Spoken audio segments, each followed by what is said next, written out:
आज हम व्याकरण का पाठ 2 वर्ण विचार के बारे में पढ़ेंगे। ठीक है। आपने देखा होगा कि अगर कोई घर बनाया जाता है तो घर बनाने में एक एक ईंट को जोड़कर उससे एक बड़ा भवन तैयार किया जाता है। ठीक है ना। एक एक ईंट को जोड़कर एक बड़ा घर मतलब महल या भवन तैयार किया जाता है। उसी प्रकार ध्वनि से वर्ण, वर्णों से शब्द, शब्दों से वाक्य बनता है। ध्वनि अर्थात हमारे मुख से जो भी आवाज़ निकलती है उस आवाज़ को ही हम ध्वनि कहते हैं। ध्वनि का मतलब होता है आवाज़, मतलब जो कुछ भी हम बोलते हैं तो हमारे मुख से क्या निकलती है, ध्वनियाँ निकलती हैं। तो ध्वनि और ध्वनि से ही वर्ण बनता है। ठीक है ना। प्रत्येक ध्वनि के लिए कोई ना कोई वर्ण होता है, कोई ना कोई अक्षर होता है। तो ध्वनि से वर्णों को जोड़कर शब्द बनाया जाता है। शब्दों को सही क्रम में रखकर वाक्य बनाया जाता है और वाक्यों से ही फिर भाषा का स्वरूप बनता है। ठीक है। तो इस तरह भाषा की सबसे छोटी इकाई वर्ण होती है, वर्ण कहलाती है। भाषा की सबसे छोटी इकाई को वर्ण कहते हैं क्योंकि इनके और खंड नहीं किए जा सकते हैं, इनके और टुकड़े नहीं होते हैं, इसलिए हम इन्हें अक्षर भी कहते हैं। अक्षर अ जोड़ क्षर, अ मतलब नहीं, क्षर मतलब विनाश, मतलब जिसका विनाश नहीं हो। ठीक है ना। जिसे तोड़ा नहीं जा सके, जिसे खंडित नहीं किया जा सके उसे हम अक्षर भी कहते हैं। तो वर्ण को क्या कहते हैं, अक्षर भी कहते हैं। ठीक है ना। इस तरह वर्ण 2 प्रकार के होते हैं। वर्ण में आपको आ ई ये सब आ गया, क ख ग घ आ गया, च छ ज झ ये सब आ गया। तो इस प्रकार वर्ण 2 प्रकार के होते हैं और वर्ण के दोनों प्रकार हैं स्वर और व्यंजन। वर्ण के जो 2 प्रकार हैं, एक है स्वर और दूसरा है व्यंजन। स्वरों की संख्या 11 होती है और व्यंजनों की संख्या 33 होती है। अ आ ई उ री ए ऐ ओ औ तक के जो स्वर हैं इनकी संख्या आप देख लीजिए गिनकर, वो 11 होती है।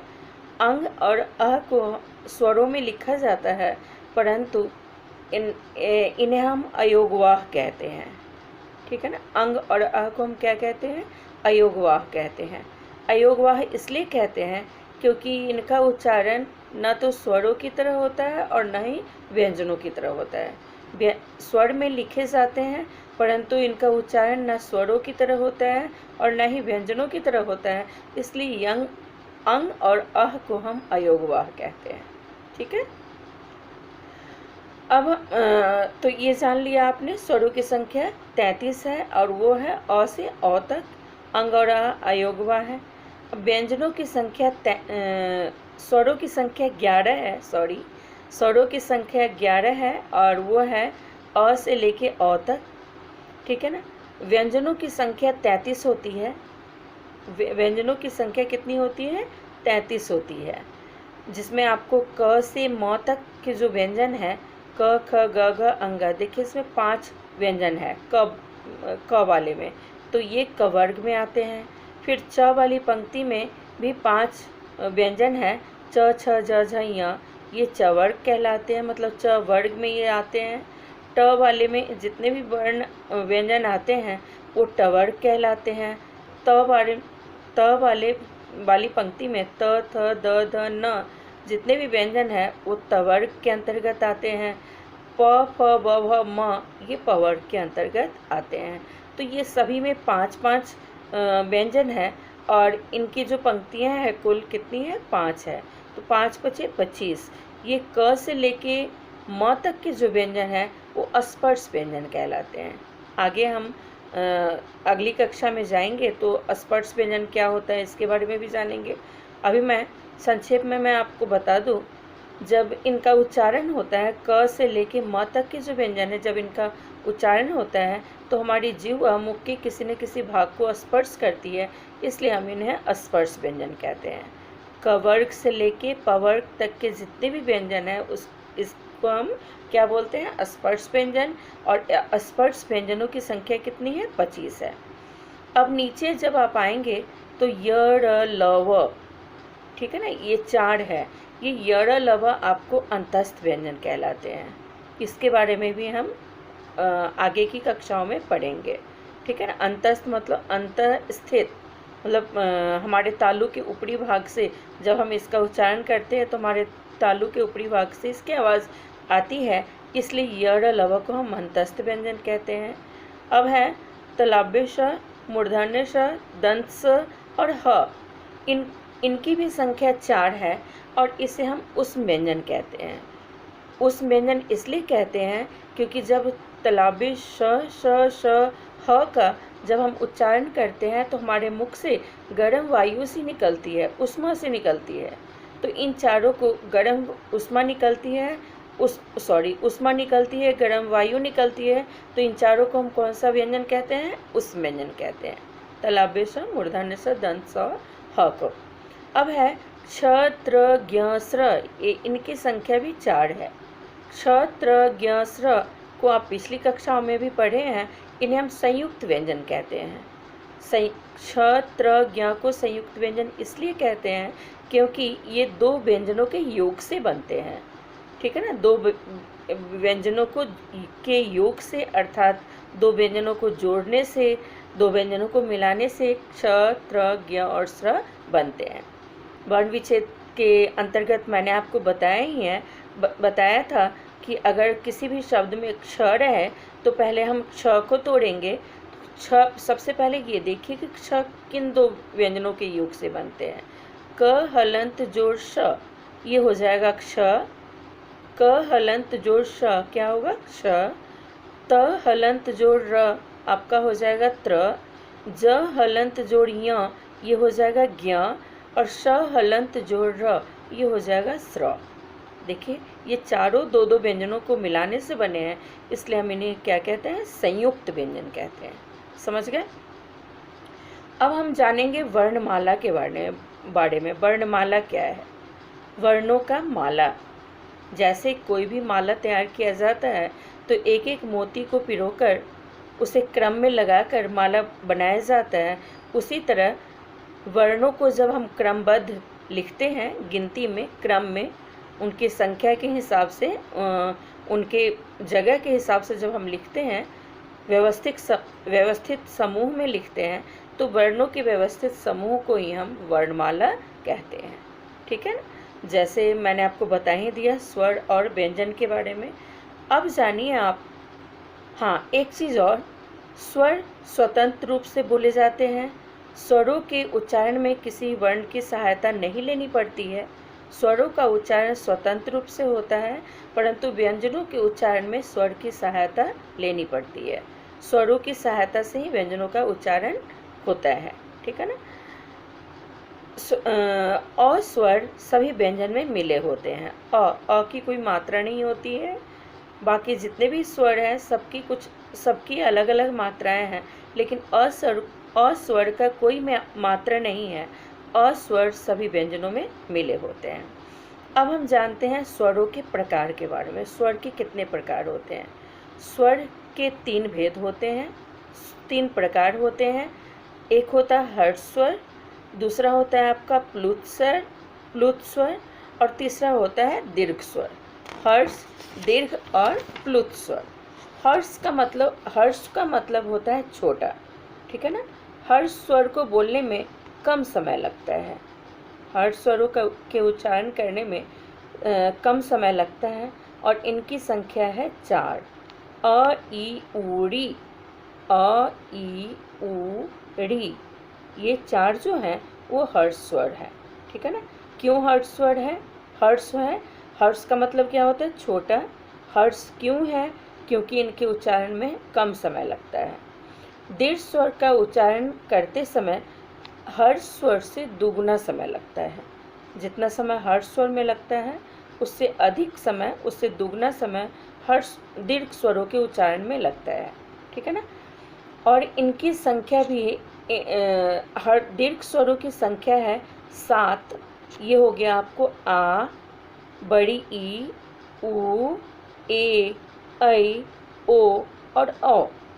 आपने देखा अ, ई, उ, री, इनके उच्चारण में बहुत कम समय लगा, लेकिन अ की अपेक्षा आ बोलने में दोगुना समय लग रहा है। फिर ई की अपेक्षा ई, बड़ी ई बोलने में उससे अधिक समय लग रहा है। फिर ऊ की अपेक्षा ऊ, छोटा ऊ की अपेक्षा बड़ा ऊ को बोलने में अधिक समय लगता है। ए, ऐ, ओ, औ, इनके उच्चारण में हर स्वर से दोगुना समय लगता है, इसलिए हम इन्हें दीर्घ स्वर कहते हैं। और दीर्घ स्वरों की संख्या कितनी है? 7 है। अब हम जानते हैं प्लुत स्वर के बारे में। इन प्लुत स्वरों के उच्चारण में तिगुना समय लगता है, 3 गुना, हर्ष की अपेक्षा 3 गुना समय लगता है। प्लुत स्वरों का, जैसे प्लुत स्वरों का जब हम उच्चारण करते हैं तो इसमें कितना समय लगता है? तिगुना। जैसे ओ, ओम, ओम, वैसे भी, या फिर साधारण तरीके से जब हम ओम बोलते हैं, ओम ऐसे बोला जाता है। जब किसी के नाम को हम पुकारते हैं, जैसे मान लीजिए कोई रवि नाम का लड़का बाहर है, उसकी माँ उसे आवाज़ लगा रही है, रवि। देखिए अधिक समय लगा ना रवि के उच्चारण में, रवि, अमन, फलक, ठीक है, ज़्यादा समय लग रहा है, तो इन्हें हम कौन सा स्वर कहते हैं? प्लुत स्वर कहते हैं, ठीक है ना। और हिंदी क्या है? हिंदी एक ध्वन्यात्मक भाषा है, मतलब ध्वनि को ग्रहण करने वाला, ध्वन्यात्मक। तो इसलिए हिंदी ने अंग्रेजी, अरबी, फारसी आदि के शब्दों को भी ग्रहण किया है और साथ ही साथ इनके ध्वनियों को भी स्वीकार किया है। अंग्रेजी, फारसी और अरबी के ध्वनियों को भी स्वीकार किया है। तो जब हिंदी में अंग्रेजी, अरबी, फारसी आदि के शब्द आकर मिल जाते हैं तो इन्हें हम कौन सी ध्वनियाँ कहते हैं? आगत ध्वनियाँ कहते हैं, ठीक है ना। जैसे अंग्रेजी के शब्द के लिए जो ध्वनि है वो है अ, जैसे मॉल, कॉलेज, ठीक है, मॉल, कॉलेज, फ्रॉक, बॉल, और इसका जो ऊपर निशान है वो है चांद, ठीक है। ज और फ, ये अरबी तथा फारसी के शब्दों के साथ इन ध्वनियों को हिंदी ने ग्रहण किया है। अरबी फारसियों में ज और फ इनको लगाते हैं, जैसे जहर, फिक। जब हम इनका उच्चारण करते हैं तो इनके उच्चारण में भी अंतर आ जाता है। अब हलंत चिन्ह का प्रयोग कब किया जाता है? हलंत का प्रयोग अरहित वर्ण को लिखने के लिए किया जाता है।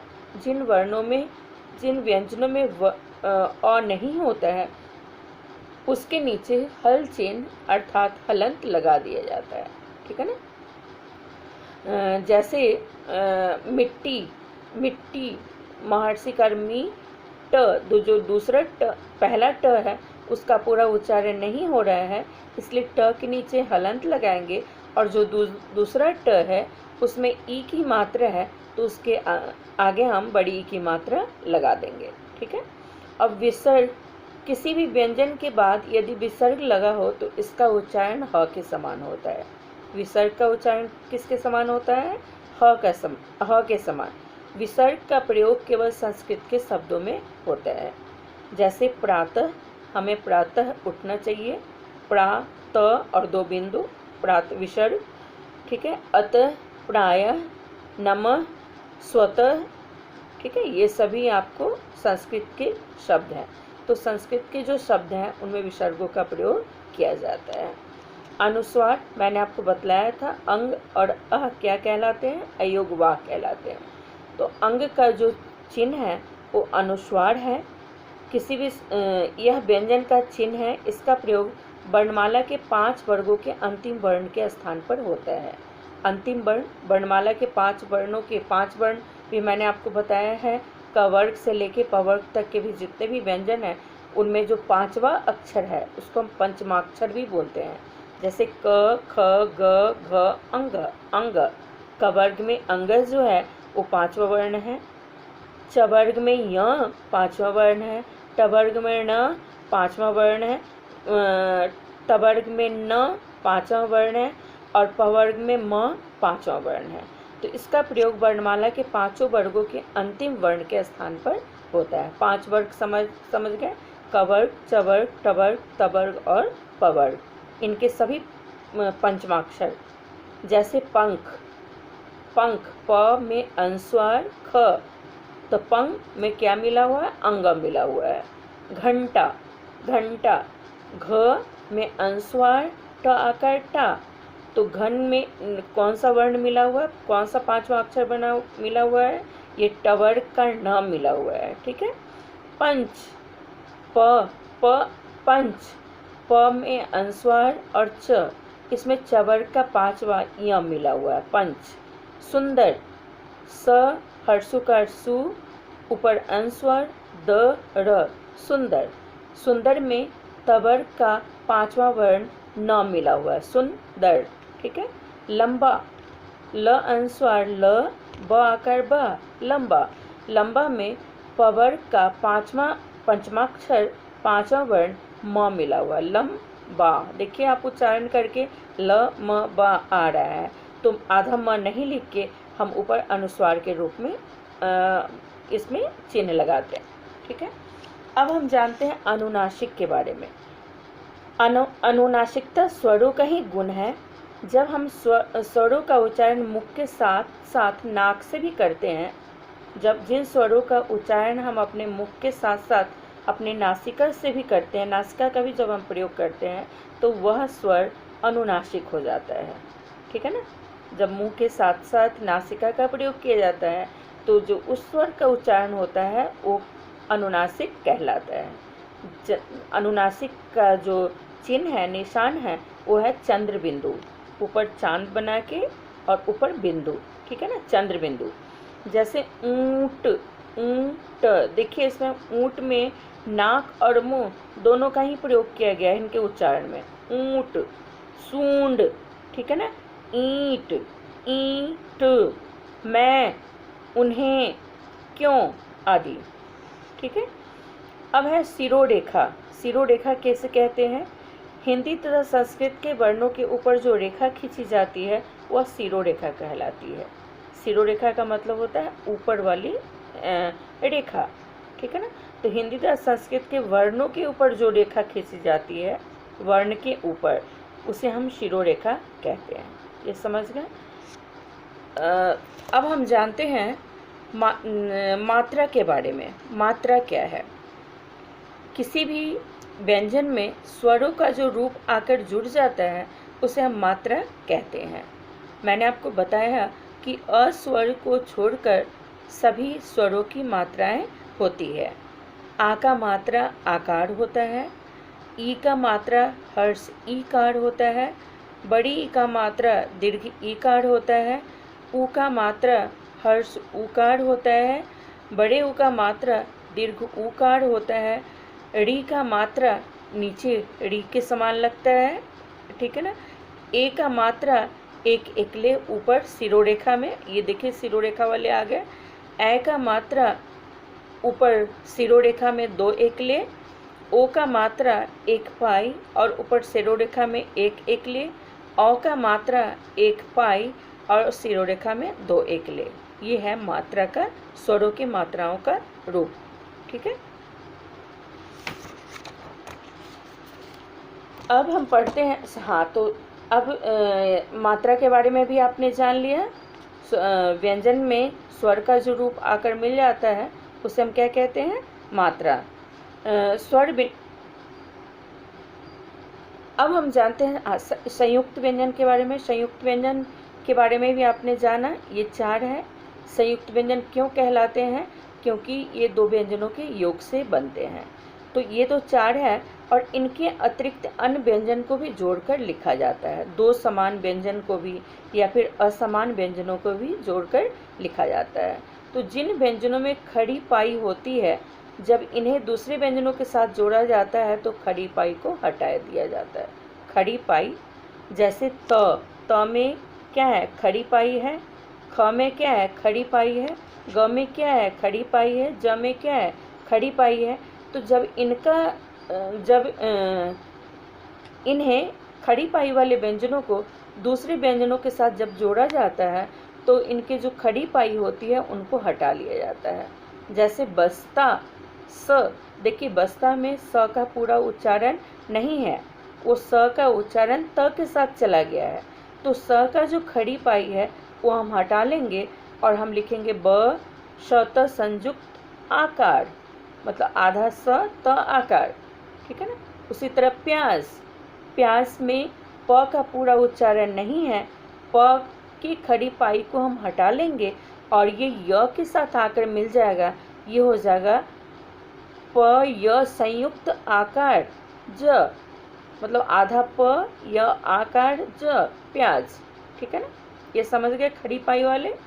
तो संयुक्त व्यंजन में एक समान और असमान व्यंजन भी जब मिलते हैं तो उनके बारे में हम जान रहे हैं। जब दो घुंडी वाले व्यंजनों को जोड़ा जाता है तो घुंडी वाले व्यंजन की घुंडी हटा दी जाती है। जैसे क, क आपका क्या है, देखिए घुंडी वाले व्यंजन है। क में क जब हम लिखते हैं तो ऐसे गोल बनाकर उसमें घुंडी लगा देते हैं। तो जब इनका जो घुंडी वाले व्यंजन होते हैं, जब इनको दूसरे व्यंजनों से जोड़ा जाता है तो उनकी घुंडी को हटा लिया जाता है। जैसे मक्खी, म क खी, लेकिन क का पूरा उच्चारण नहीं है, इसलिए हम क्या लिखेंगे, म आधा क ख दीर्घिकार मक्खी, या म क ख संयुक्त दीर्घिकार मक्खी, ठीक है ना। उसी तरह मक्का, मक्का में भी देखिए जो पहला क है उसका पूरा उच्चारण नहीं है, तो इसको लिखेंगे हम म क संयुक्त आकार, या म आधा क आकार मक्का। समझ गए, ये पाई वाले भी समझ गए, घुंडी वाले भी समझ गए। अब है हलंत लगाकर भी दूसरे व्यंजनों के साथ जोड़ा जाता है। जैसे मैंने आपको मिट्टी का उदाहरण दिया था, मिट्टी में महर्षि कर मी ट हलंत ट दीर्घिकार मिट्टी, ठीक है ना। या फिर लट्टू, ल ट हलंत ट दीर्घकार लट्टू, या फिर लड्डू, ल ड हलंत जो ड दीर्घकार लड्डू, ठीक है ना। ये हो गया आपको हलंत लगाकर। अब है र के विभिन्न शब्द। सबसे पहले आप ये जान लीजिए, र में ऊ और ऊ की मात्रा, मतलब छोटे ऊ और बड़े ऊ की मात्रा उसके पेट में लगती है, उसके नीचे नहीं, बल्कि र में ऊ की मात्रा, छोटा ऊ और बड़े ऊ की मात्रा उसके पेट में लगती है। तो र के कई रूप होते हैं। र को जब अन्य व्यंजन के साथ जोड़ा जाता है तो र के कई रूप बन जाते हैं। जैसे प्रेम, प्रेम प का पूरा उच्चारण नहीं है, ये र में आकर मिल गया है, तो इसमें जब इसमें लिखेंगे तो ये हो जाएगा प, नीचे उसके पदेन में उसका निशान लगाएंगे तो ये हो जाएगा प्रेम, क्रम और नम्र, ठीक है। और उसी तरह जब घुंडी वाले जो वर्ण हैं उसमें दो र जो है वो नीचे उनके पैरों में आकर लगता है, तो ये हो जाएगा ट्रक, राष्ट्र और ट्राम, ठीक है ना। र जब किसी अन्य व्यंजन के साथ मिलता है तो वह उसके ऊपर रेफ के रूप में चला जाता है। अन्य व्यंजन मतलब दूसरे व्यंजन से जब मिलता है र, तो वह उस व्यंजन पर रेफ के रूप में चला जाता है। जैसे कर्म, क र का पूरा उच्चारण नहीं है, तो र नहीं लिखकर हम क म के ऊपर रेफ लगा देंगे। उसी तरह स्वर्ग, आधा स व र का र नहीं लिखकर ग के ऊपर ये रेफ के रूप में चला जाएगा, स्वर्ग। वर्षा, व र नहीं लिखेंगे, स आकार ऊपर रेफ, ये वर्षा। ये हो गया आपका र के रूप, ठीक है ना। र के साथ कैसे होगा उसके रूपों के बारे में हमने जाना। अब वर्ण विच्छेद, वर्ण विच्छेद पहले भी आप पढ़ चुके हैं। वर्ण विच्छेद का मतलब होता है वर्णों को अलग करना, वर्णों को अलग अलग करके लिखना। किसी शब्द के वर्णों को अलग अलग करके लिखना ही वर्ण विच्छेद कहलाता है। जैसे राजा, वर्ण विच्छेद आप पहले कई बार पढ़ चुके हैं। जब राजा है तो राजा में र के साथ आ मिला हुआ है, तो उसके आ को हम अलग कर लेंगे। उनके वर्णों के साथ जो स्वर मिले हुए हैं उनको हम अलग कर लेंगे। तो राजा में र हलंत जोड़ आ, ज हलंत जोड़ आ, ये हो गया राजा। ठीक है, अब दूसरा शब्द है कैलाश। कैलाश में देखिए सबसे पहले क के साथ कौन सा स्वर मिला हुआ है, ए, तो क हलंत जोड़ ए, ये हो गया कै। अब ला, ल हलंत जोड़ आ, ला जोड़ श हलंत जोड़ अ, श में अ है। ठीक है ना। कैलाश। मछली, म में जब कोई मात्रा नहीं है, परंतु जब कोई मात्रा नहीं है होता है तब मैंने क्या कहा था आपको कि इसमें अ स्वर मिला हुआ है। तो मछली में म हलंत जोड़ अ, म जोड़ छ हलंत जोड़ अ, छ जोड़ ली, ल में ई की मात्रा है, दीर्घिकार है, तो ल हलंत जोड़ ई, ली। ठीक है। उसी तरह कक्षा, क हलंत जोड़ अ, क हो गया। अब क्षा है, क्ष है, तो सबसे पहले हम छ को तोड़ेंगे, तो छ क्या है, संयुक्त व्यंजन है, तो संयुक्त व्यंजन छ कैसे बनता है, क हलंत जोड़ श, ये हो गया क्ष। और मात्रा किसका है, आ का है, तो आ लगा देंगे, तो ये क्या हो जाएगा, क हलंत जोड़ अ जोड़ क हलंत जोड़ स जोड़ आ, कक्षा। अब धर्म, देखिए र का रूप यहाँ पर आ गया है, ध हलंत जोड़ अ, ध हो गया। रम, रम, र हलंत जोड़ म जोड़ अ, धर्म हो गया ये।